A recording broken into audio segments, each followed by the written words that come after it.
Hello दोस्तों, नमस्कार। मैं हूँ रेखा उपाध्याय। स्वागत करती हूँ राधा भक्ति सागर के चैनल पे। आज हम दोनों बहनें मिलकर बहुत प्यारा सुहाग गीत सुनाने जा रहे हैं। आप सबको अच्छा लगेगा तो कमेंट में जरूर बताइए। लाल ना घोड़ा चीता काबर बछड़ा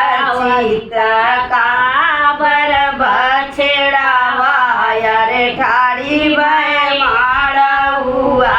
के बिचरे लाला नावायर ठाड़ी हुआ के बिचर लाला नावायर लाली घोड़ा चीता काबर बछड़ा वा चित काबर बछड़ा वायर ठाड़ी हुआ के विचरे लाला नावायर ठाड़ी हुआ के विचरे लाला नावायर ई घोड़ा बाबा ससुरों के दे देता ससुरों के दे देता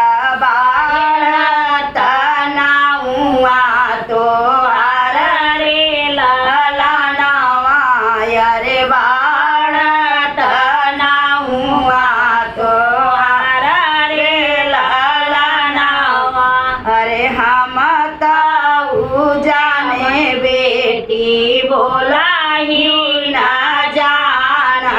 अरे बोला ही ना जान अरे बोलली कर जवानी काली रे लाला नावा अरे बोलली कर जवानी काली रे लाला नावा अरे ई घोड़ा चढ़ी रे मोरा दुलारू चढ़ी रे कैसे हम समाधि के देवारे लाला नावायर कैसे हम समाधि के देवारे लाला नावाये तनी बचना सुने दुलाए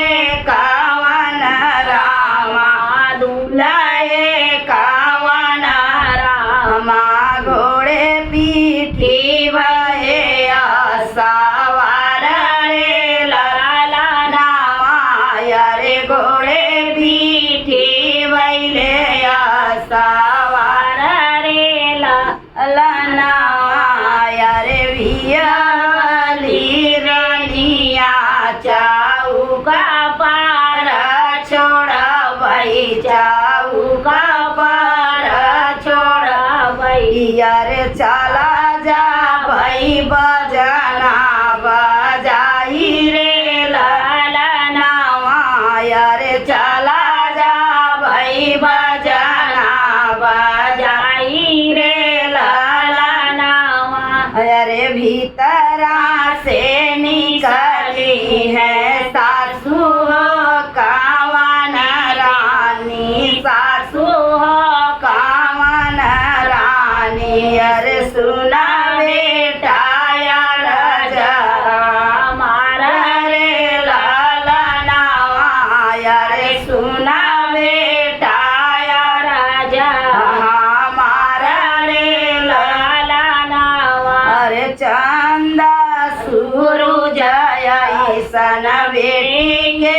संकला पे अरे बेटी के संकला पे अरे घोड़ावा कामन भूनी याद रे लाला नावायर घोड़ावा कावन भूनी यादी रे लाला नावायर बहरे से आवले सरवा कावन रामा सरवा कावन रामा हाथवा गुलेल मुख पाना रे लाला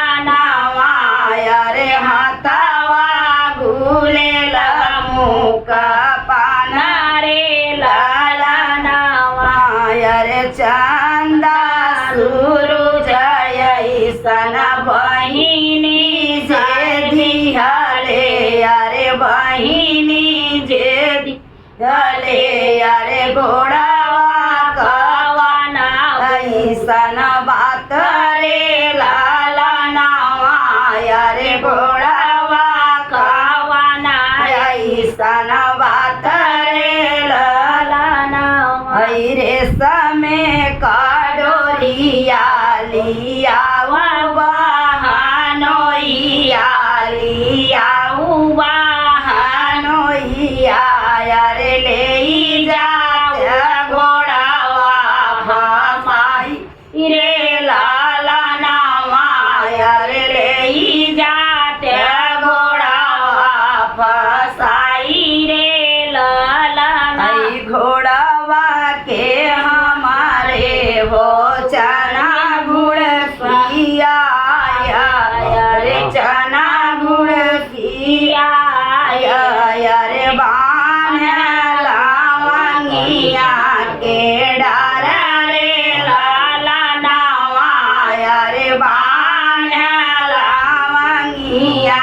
के डार रे लाला नावा रे तोहरा मांगला पूरा करे बहनोइया रे करे बहनोइया रे किया मोरे बहिनी का समान रे लाला नावा रे किया मोरे बहिन का समान रे लाला नावा रे माई बाके जगमाई जत वैरी दी जत वैरी दी रे राख हृदयिया के बिचरे लाला नावा रे राख हृदयिया के बिचरे लाला नावा रे लाले रंगा घोड़ चित का बछड़ावा चित का बछड़ावा रे ठाड़ी भय माड़ा हुआ के बिचरे लाला नावा रे ठाड़ी भय माड़ा हुआ के बिचरे